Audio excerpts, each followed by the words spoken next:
ito lang pong ano, no, bahagi po nung Independent Auditor's Report para lang ho mas maintindihan namin.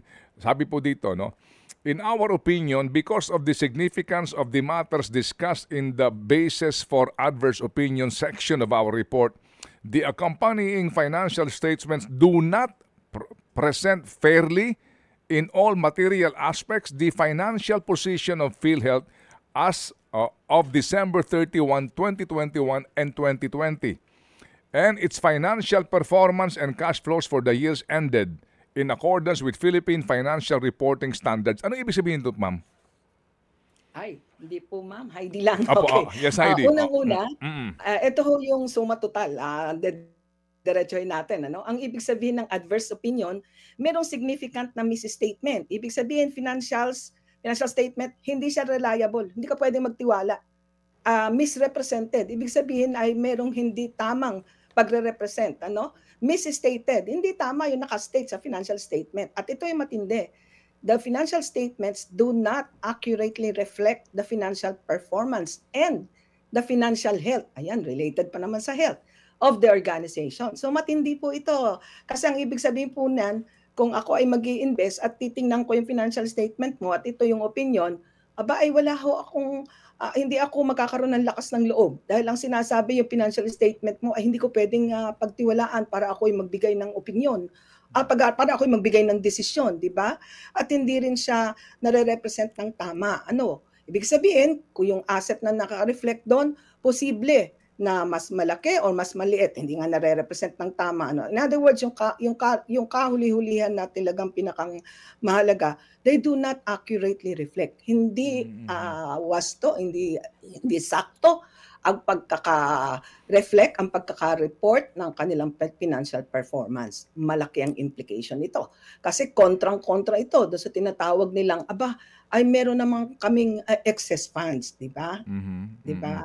Ted and Chacha? Opo, okay. So ito ho naman, no, in the same manner as, ang sabi po dito, the balance of the account provision for insurance contract liabilities, ICL, Opo. as of December 31, 2021, both in the amount of 1.0114 trillion pesos is unreliable due to non-recognition of the changes in estimates in calendar year 2021, which was not in accordance with the requirements of the Philippine accounting standards, resulting in the misstatement of the accounts, provision for ICL and members' equity accounts as of December 31, 2021, and other comprehensive income for calendar year 2021 by the amount of 674.946 billion. Ano po yun?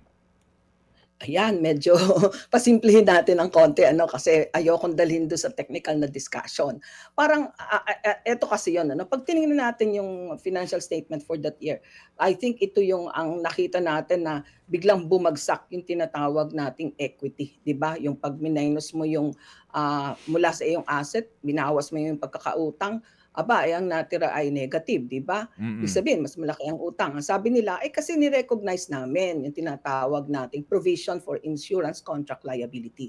Maganda ang pagkapaliwanag kahapon nung bagong commissioner ng COA, no? Sabi niya, ito ay para bang ina-anticipate mo ano magiging present value sa masusunod na taon kung halimbawa biglang dumami ang nag-enroll na miyembro. Pag Mm-mm. dumami yung contribution mo ay posibleng dadami rin naman yung iyong expenditures, yung benefit claims dahil baka magkasakit, Mm-mm. lalong-lalo na kung karamihan diyan ay senior citizen halimbawa, Mm-mm. ine-expect mo na mas malaki yung benefit ano mo do'n.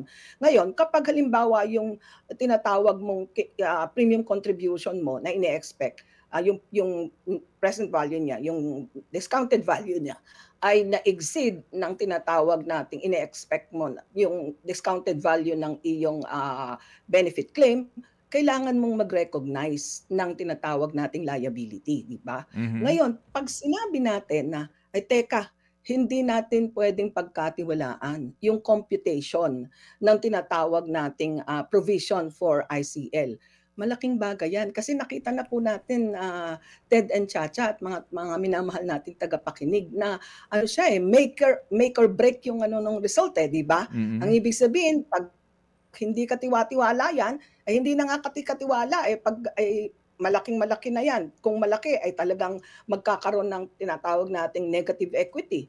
Tapos nung sumunod na taon ay biglang bumagsak, 'di ba? Hindi naman natin sinasabi na ito ay parang may ginawang magic or what, pero malaking isipin, malaking duda ang kini-create nito kapag sinabi natin na unreliable. Ngayon, pag binasa pa natin yung audit report, meron dong pinakang root cause na nakalagay. Ang sabi nila ay kasi hindi daw nagko-coordinate din yung Treasury Department at saka yung tagagawa nung tinatawag nilang actuarial estimate. Ay teka muna, di ba ito pag kino-compute natin yung provision for ICL, kailangan reliable yung ginagamit mong basis at reliable yung computation ng actuarial estimate. More or less, ibig ko sabihin, kayang tumayo, di ba? Ngayon, kung meron tayong problema dyan o sinasabi nating hindi kayo nagko-coordinate, ay wala ka ngayong basis doon sa pag-compute mo ng di ba? At pag tinugtong mo pa doon sa ibang audit findings, sumisentro ang sinasabi ng audit. Sabi ng auditor, hindi rin maibigay sa amin kung kaya nga yung next na opinion doon ay yung tinatawag nating disclaimer hindi maibigay sa amin yung listahan o yung computation ng tinatawag nating premium contribution at saka yung tinatawag na benefit claim. Ang punto ay yung dalawang bagay na ito ang mahalaga Ito yung parang pinakang tinutuunan ng computation natin ng tinatawag nating ICL or yung tinatawag na provision for ICL. So, yun yung pinakamahalagang sentro doon na para bang hindi natin kayang pagkatiwalaan yung mahahalagang numero, Okay, yung sige. mahahalagang financial numbers. Sige. Paano tayo manggagawa ng katiwa-tiwalang desisyon?